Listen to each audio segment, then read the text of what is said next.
जय श्री गणेश हर हर Mahadev Mahadev Shankar YouTube channel में आपका स्वागत है। आज मैं लेकर आया हूँ एक नई जानकारी की साधना करते समय आपको क्या क्या अनुभव होते हैं। तो ध्यान से सुनना, इस वीडियो को पूरा सुनना ताकि पूरी जानकारी आपको समझ में आए कि आपको अनुभव क्या क्या होते हैं जब आप साधना करते हैं। एक एक चीज बारीकी से सुनना। जब आप साधना में बैठते हैं तो एकदम अनुभव नहीं होते। ऐसा नहीं है कि आज आपने साधना शुरू की आज ही आपको अनुभव होने शुरू हो जाएं। अगर आज ही आपने साधना शुरू की आज ही आपको अनुभव हो गए तो ये उस उपस्थिति में होता है जैसे आप हनुमान चालीसा का 100 बार पाठ करते हैं तब आपको अनुभव होते हैं, या आप सुंदरकांड का 21 बार पाठ करते हैं तो उस उपस्थिति में ऐसा होता है कि आपको अनुभव होने लगते हैं। आपको एक ही दिन में अनुभव हो जाते हैं, कई लोगों को दर्शन भी हो जाते हैं। जब आप 21 या 11 दिन की साधना शुरू करते हैं तो 2 से 3 दिन के अंदर आपको अनुभव होने शुरू हो जाते हैं। ऐसा नहीं है कि 1-2 बार आपको अनुभव होते हैं। जब तक आपकी साधना चलती है तब तक आपको अनुभव होते हैं। अनुभव होते हैं जैसे मान लीजिए कि आज आपने कोई साधना शुरू की और उसके 2 दिन बाद आपको अनुभव हुए, फिर आपको 4 दिन बाद अनुभव हुए, 2-4 दिन बाद आपको फिर कुछ दिखाई दिया, फिर आपको अनुभव हुए। साधना के समय जो चीज आपको दिखाई देती है वो सच होती है। सच होने का मतलब है कि वो सपन के माध्यम से आपको दिखाई देती हैं और महसूस होती हैं, वो सच होती हैं। क्योंकि शक्ति के द्वारा या तो आपकी परीक्षा लेने के लिए वो शक्ति भेजी जाती है, या फिर जिस शक्ति की आप साधना करते हैं उसके द्वारा जो अन्य शक्ति होती हैं वो खींची चली आती हैं। तो कौन कौन से ऐसे आपको अनुभव होते हैं, कौन कौन सी आपके साथ घटनाएं घटित होती हैं, तो ये आज मैं आपको बताने जा रहा हूँ। तो वीडियो को ध्यान से सुनना ताकि एक एक चीज बारीकी से समझ में आए। जब आप साधना के लिए बैठते हैं तो आपको सवारी दिखाई देती है कि आपके ऊपर सवारी आ रही है, आपके खुद के ऊपर सवारी आ रही है, या फिर आपको कोई ऐसी चौकी दिखाई देती है जहाँ पर बहुत से लोगों पर सवारी आ रही है। ऐसा आपको दिखाई देता है जब आप कोई साधना शुरू करते हैं। साधना के दौरान कई बार आपको पितरों के दर्शन होते हैं। अगर आपके पितर बंधन में हैं, या उनको भोग प्रसाद प्राप्त नहीं हो रहा, या आप उनकी अमावस्या नहीं निकाल रहे, या आप उनका पितृपक्ष नहीं निकाल रहे,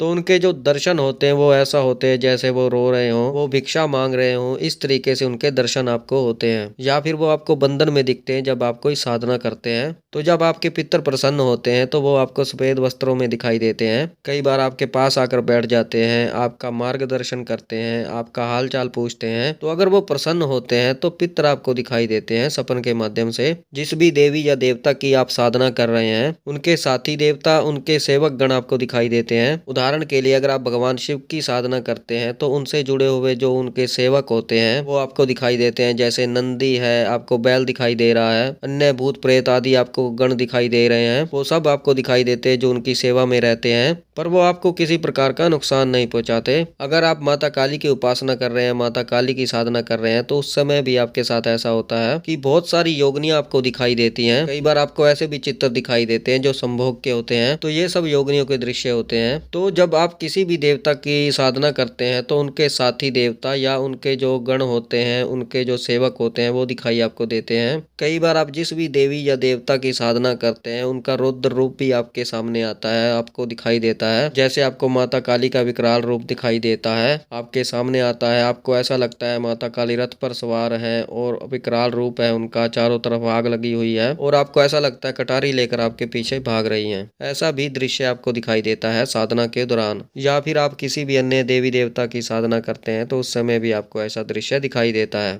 कई बार आपको ऐसा भी महसूस होता है कि साधना करने के लिए कोई आपको रोक रहा हो, आपको मना कर रहा हो कि इस साधना को मत करो। कई बार आप साधना करते हैं तो आपको डर लगता है, आपको ऐसा लगता है कि आपके पीछे कोई है, आपके पास कोई बैठा है, आपके पास कोई खड़ा है, ऐसा लगता है, आपको महसूस होता है। आपको कोई छूने की कोशिश कर रहा है, आपके रोंगटे खड़े हो जाते हैं और आपको ऐसा लगता है कि आपका शरीर बिल्कुल हल्का हो गया। तो ऐसे अनुभव आपको होते हैं। आपको आपकी उपस्थिति भी महसूस नहीं होती कि आप, ऐसे लगता है आपको भी आप सुन्न हो गए हैं, आपको पता नहीं लगता आप यहाँ बैठे भी हैं या नहीं बैठे हैं। कई बार आप साधना करते हैं, मंत्र जप करते हैं तो आपको ऐसा महसूस होता है कि अब मेरी साधना पूरी हो चुकी है तो अब मैं उठ जाऊं, मेरा मंत्र जाप पूरा हो चुका है, और चाहकर भी आप उठ नहीं पाते क्योंकि आपको आनंद आने लगता है। जो मंत्र जाप आपने शुरू किया है, जितना करते हैं धीरे धीरे उससे ज्यादा आप बढ़ाने लगते हैं। कई बार साधना के दौरान आपको अश्लील चित्र दिखाई देते हैं, गंदे विचार आपके मन में आते हैं। जो ये अश्लील अश्लील और गंदे विचार आपके मन में आते हैं, आपको चित्र दिखाई देते हैं, जो इसलिए आते हैं जो उनके सेवक होते हैं वो आपकी साधना को खंडित करने की कोशिश करते हैं। आप एक बात समझ लीजिए, जब भी आप किसी देवी या देवता की साधना करते हैं, उनके जो गण होते हैं, उनके जो सेवक होते हैं, हर प्रकार से आपकी साधना को खंडित करने की कोशिश करते हैं, आपके दिमाग को कहीं और ले जाने की कोशिश करते हैं, आपके दिमाग में अलग अलग विचार डालते हैं, ऐसे आपके मन में विचार डालने की कोशिश करते हैं जिनसे आप अपने आप से घृणा करने शुरू कर देते हैं,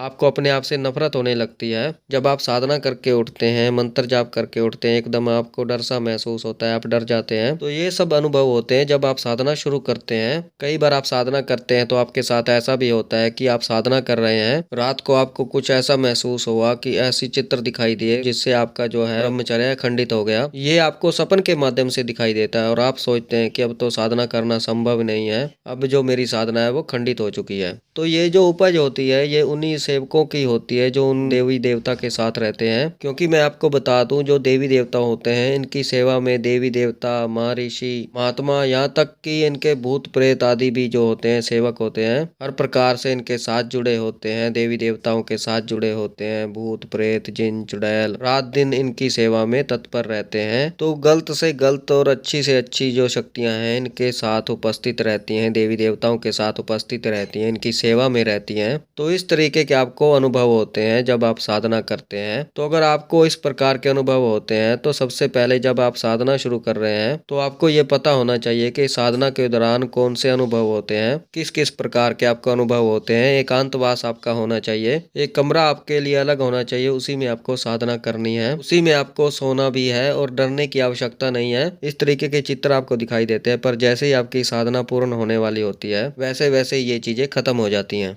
और एक ऐसा भी समय आता है कि आपकी साधना पूर्ण हो जाती है और आपको उसका मनवांछित फल प्राप्त होता है। जब आपकी साधना पूर्ण हो जाती है तो जिस देवी देवता की आपने साधना की है तो वो आपको सपन के माध्यम से बताते हैं कि आपकी साधना पूर्ण हो चुकी है, वो आपसे प्रसन्न है। तो ये भी आपको कहते हैं कि आप मांगिए क्या आपको मांगना है। तो आप उनकी कृपा मांगते हैं तो सपन के माध्यम से आपको उनकी कृपा भी प्राप्त होती है। समाज कल्याण मांगते हैं तो आपको ऐसी शक्तियां प्रदान करते हैं जिससे आप समाज कल्याण कर सकते हैं। तो इस तरीके की चीजें आपको बताते हैं और आपको अनुभव होते हैं, और साथ में वो ऐसा मंत्र भी बताते हैं जिसको करने से आपको जो है लोक कल्याण के लिए शक्तियां प्राप्त होंगी, कैसे आपको करना है, क्या करना है, यानी सारी चीजें आपको बताते हैं। गुरु तो बताते हैं, साथ में आपको शक्तियां भी बता देती हैं कि आपको कैसे कैसे करना है और क्या करने पर शक्तियां हाजिर होंगी और आप लोक कल्याण कर पाएंगे और आप लोगों का भला कर पाएंगे। तो ये थी जानकारी कि जब आप साधना शुरू करते हैं तो आपके साथ क्या घटित होता है, क्या आपको दिखाई देता है, क्या आपको अनुभव होते हैं। तो अगर आपके साथ भी ऐसे अनुभव हो रहे हैं तो आपको डरने की आवश्यकता नहीं है, आपकी साधना पूर्ण होगी। आपको निरंतर मंत्र जाप करते रहना है, आपको डरना नहीं है।